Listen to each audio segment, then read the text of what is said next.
Jordan Schultz, who works in cooperation and does stuff for ESPN, is there's a fast-growing sentiment among Eagles players that Jalen Hurts is undoubtedly the franchise quarterback. His work ethic, intangibles, and overall skill level have captured the entire locker room. Players I've spoken with are consistently blown away by Hurts on and off the field. And that sounds very Dak-esque in terms of people loved his intangibles and then the work that he put in. And then to go along with that, you always say chip on your shoulder is, Jalen Hurts said, people say chips and all that. I say boulders. So he feels like he's got boulders on his shoulder.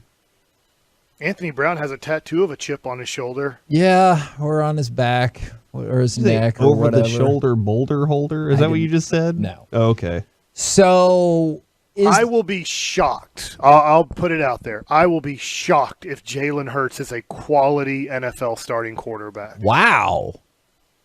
Okay.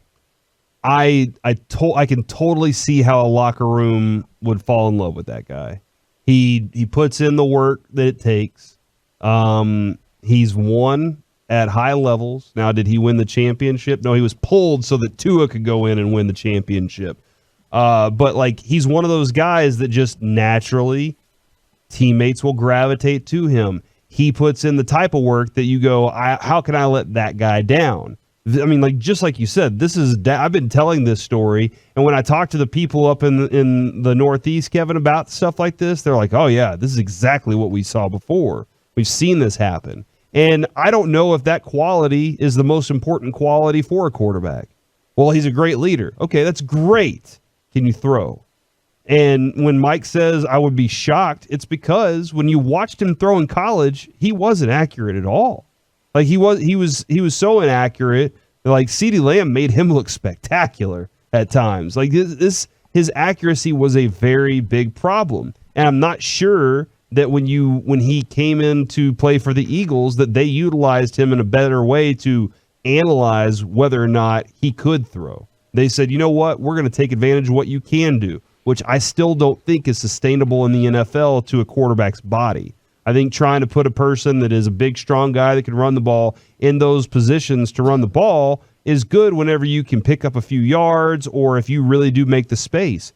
But if you're trying to say I'm going to set you up and you can't throw and you're going to be a running quarterback because of that, the guy's going to be done in a couple of years because his body can't handle the toll that's going to take on him. So, but if he can't throw the football, then, I mean, it's dead on. I think they'll give him every opportunity. I think his team will play hard for and around him. But that might be a shortcoming for him.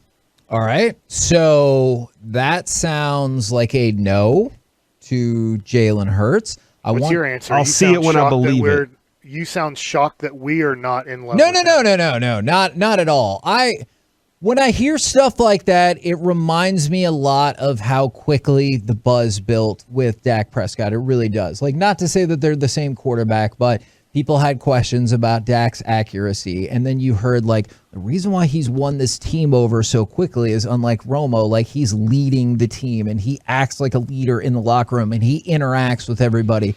And so it was the work ethic off the field and on the field that convinced everybody that the talent was there or like could get there. And so that's the only reason I ask, like, when you hear everybody on the team believes in this guy, when he's like, I got so much that I want to prove to the world, it just makes me nervous because I don't want any of the quarterbacks in the NFC to be any good. Let me ask this question about Jalen Hurts / the Philadelphia Eagles. Week 1 at Atlanta, who wins that game, Falcons or Eagles?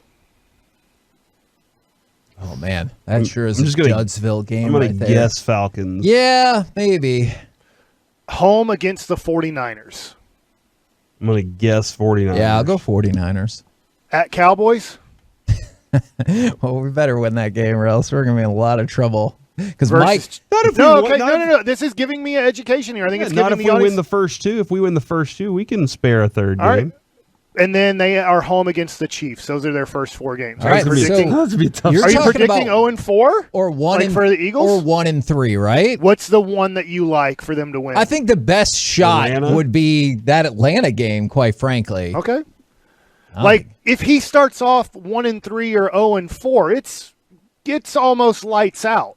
I mean, the only reason Dak got the Dak deal, like now I'm talking about his money, is I'm talking about he got off to after the 0-1 start where it was 20-19. Yeah. Then he ran off so many wins. So for a guy that was like, hey, we love his attitude, we love all these things, we're not so sure about the overall talent of throwing a football, when it leads to victory after victory after victory, and you're putting a game plan around it and it works every week, then you say, we can roll with this guy, and hopefully he'll get better at some things that he struggles.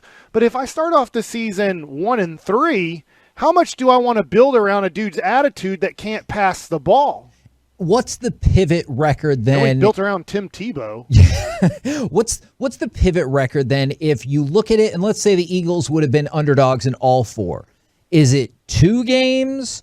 Is it have to be 3? If they go 2-1, then I will probably have to eat some of my words right now on Jalen Hurts. So if they win at Atlanta or home against the 49ers, one of those two, and then they go on, it's either Sunday night or Monday Night Football. I think it's Monday Night Football. It's Monday Night Football. If on Monday night they come to Dallas or Arlington and they win, now all of a sudden I'm eating my words because Jalen Hurts has started off 2-1, and the Cowboys are probably at that point 1-2 or 0-3.